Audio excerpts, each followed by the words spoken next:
और बुलेटिन की शुरुआत करते हैं एक बड़ी खबर से। दरअसल इजराइल की रक्षा मंत्रालय ने एक बड़ा दावा किया है। इजराइल ने दावा किया है कि उसकी सेना ने अबू अल कासिम बाबियान को खात्मा कर दिया है। बाबियान को हाल ही में ईरान के सर्वोच्च नेता के सैन्य कार्यकाल उनके जो ऑफिस है उसका प्रमुख नियुक्त किया गया था। बाबियान के बयान के मुताबिक यह नियुक्ति उनके पहले के मौत के कुछ ही दिनों बाद की गई थी। उनके पूर्ववर्ती की मौत यानी 28 फरवरी को खामनेई के परिसर में अमेरिकी इजराइल के हमलों के दौरान हुई थी। यानी उनसे पहले जो ये लगातार पोस्ट झेल रहा था या फिर संभाल रहा था उसको लगातार निष्क्रिय करने के बाद एक बार फिर से बाबियानी को भी मार गया है। हम आपको बता दें कि इजराइल की तरफ से बड़ा दावा किया गया। इजराइल की रक्षा मंत्रालय ने यह दावा किया है कि उन्होंने जो सुप्रीम लीडर के मिलिट्री एडवाइजर थे उनको भी मार गिरा है। बाबियान को नया मिलिट्री एडवाइजर नियुक्त किया गया था, लेकिन अब अबू अल कासिम बाबियानी को भी मारने का दावा इजराइल की तरफ से किया गया है।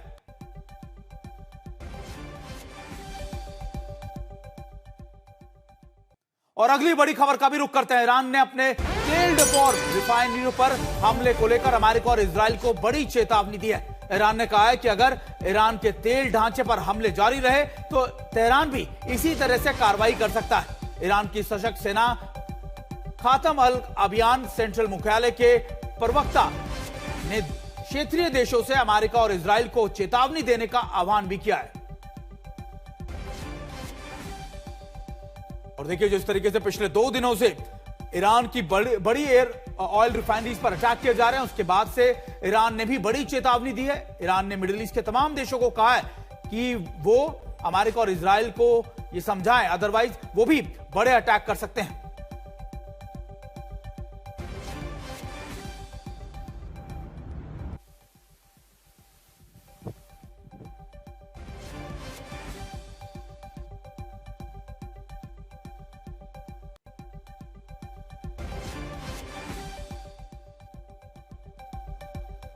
और चलिए आपको बड़ी स्क्रीन पर समझाने की कोशिश करते हैं आखिरकार कौन कौन से तेल भंडारों पर, बड़े तेल भंडारों पर अटैक किए जा रहे हैं, यानी कहां कहां पर बड़े हमले किए गए हैं। सबसे पहले अगर आप देखें सऊदी अरब की बात कर लेते हैं। सऊदी अरब के रास तुनूरा में हमारे ये ऑयल रिफाइनरी पर अटैक किया गया है। इसके अलावा बहरीन पे मनामा के अंदर इस तेल रिफाइनरी पर अटैक किया गया जिसको बापको कहते हैं। और ये देखिए अगर आप आगे चले तो इसके अलावा इजराइल पर भी हाइफा की रिफाइनरी पर भी अटैक किए गए हैं। और फिर आप अगर इधर जाएं तो आपको नजर आएगा ईरान की कौन कौन सी बड़ी ऑयल रिफाइनरी पर अटैक किए गए। शहरान तेल डिपो जो तेहरान में मौजूद है, इसके अलावा अल्ब्रोज रिफाइनरी जो उसी के पास बाहर मौजूद है, इस पर भी अटैक किए गए। यानी दुनिया की वो ये बड़ी ऑयल रिफाइनरीज हैं जहां से दुनिया भर में ऑयल जाता है और इन्हीं पर एक दूसरे पर पलटवार के चलते एक दूसरे की ऑयल रिफाइनरियों पर अटैक किए जा रहे हैं। सबसे पहले हमने आपको बताया कि कैसे सऊदी अरब की ऑयल रिफाइनरी पर अटैक किया गया, इसके साथ ही इजराइल की ऑयल रिफाइनरी पर भी अटैक किए गए हैं। तेहरान की कल पिछले 2 दिनों से शहरान तेल रिफाइनरी जो तेहरान के मुख्य तौर पर काम करती है उस पर अटैक किया गया और ये लगातार पलटवार जारी है। और अब देखिए तेहरान पेट्रोलियम प्रोडक्ट ट्रांसपोर्ट यानी कुहम ऑयल डिपो पश्चिमी तेहरान में मौजूद है। हम आपको बता रहे हैं कि कहां कहां पर उनकी ऑयल रिफाइनरी मौजूद है। दरअसल टोटल अगर आप बात करें तो 10 ऑयल रिफाइनरी ईरान में मौजूद है। शहरान ऑयल डिपो और उत्तर पश्चिमी तेहरान में ये मौजूद है। तेहरान के अलावा भी इस्फहान में भी इस तरीके के अटैक किए गए।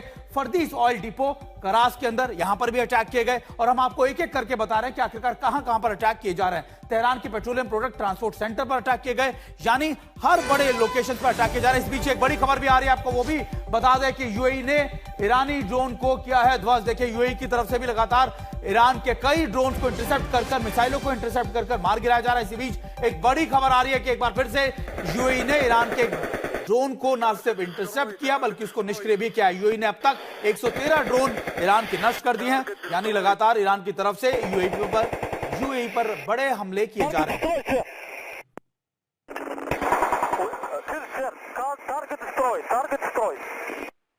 और यूएई ने भी इस ड्रोन को मारने का दावा किया है और इसका एक वीडियो भी हम आपको दिखा रहे हैं। यूएई ने ड्रोन को ध्वस्त किया है, देखिए उसका वीडियो भी एक जारी किया गया है। हालांकि हम आपको बता दें कि करीबन 113 से ज्यादा ड्रोन इस समय ईरान से यूएई पर दागे गए थे, जिसको यूएई ने कहा है कि उन्होंने सभी ड्रोन को ज्यादातर निष्क्रिय कर दिया है।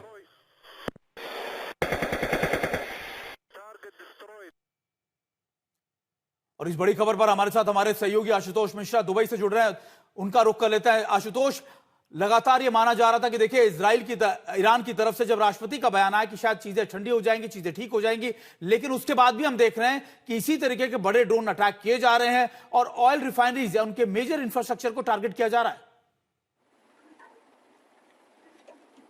आज सुबह से दरअसल दूसरा थ्रेट आया है, क्योंकि हमें पर यहाँ पर उस तरह के एयर डिफेंस सिस्टम नहीं है जहाँ पर आपको अलार्म पता चले कि लोग पैनिक करके भागें, लेकिन यहाँ मोबाइल पर अलर्ट मिल जाता है। तो आज सुबह से दूसरी बार ऐसा हुआ है जब मिसाइल अलर्ट आया है, लोगों को कहा गया कि वो इन शेल्टर चले जाएं, तो एंगेज किया है नहीं। एयर डिफेंस सिस्टम ने दूसरा हमले पे एंगेज किया है। अगर अकेले 8 तारीख की बात करें तो हाँ, 16 मिसाइलें, लगभग 121 ड्रोन इंटरसेप्ट किए गए थे। जाहिर है 3 से 4 बजे स्थानीय समयानुसार पूरा आंकड़ा डिफेंस मिनिस्ट्री ये देती है कि कितने, लेकिन इसके बावजूद हमने देखा कि ईरान का हमला कम नहीं हुआ। लेकिन कल पहली बार यूएन, आप जो तस्वीरें देख रहे हैं वो कि कैसे अपाचे ने इन ड्रोन को इंटरसेप्ट किया, उसको हवा में मार गिराया है, वो वीडियो इसलिए भी था कि अपने लोगों को भी एक संदेश दिया जा सके, साथ ही वो ईरान को बता सके कि इस हमलों के लिए उसको अपने थाट या पेट्रियट जैसे $1 मिलियन की मिसाइलें इस्तेमाल करने की जरूरत नहीं, वो अपाचे से भी इनको मार के गिरा सकता है। बैलिस्टिक मिसाइलों के लिए संभवतः उसको अपना एयर डिफेंस सिस्टम दूसरे तरीके से एंगेज करना पड़े। लेकिन एक बड़ी चेतावनी भी यूएई ने दी है कि बहुत ज्यादा सब्र का इम्तहान हो रहा है। देखिए, पहले ही ईरान और यूएई के बीच में कोई बहुत ज्यादा लड़ाई है नहीं,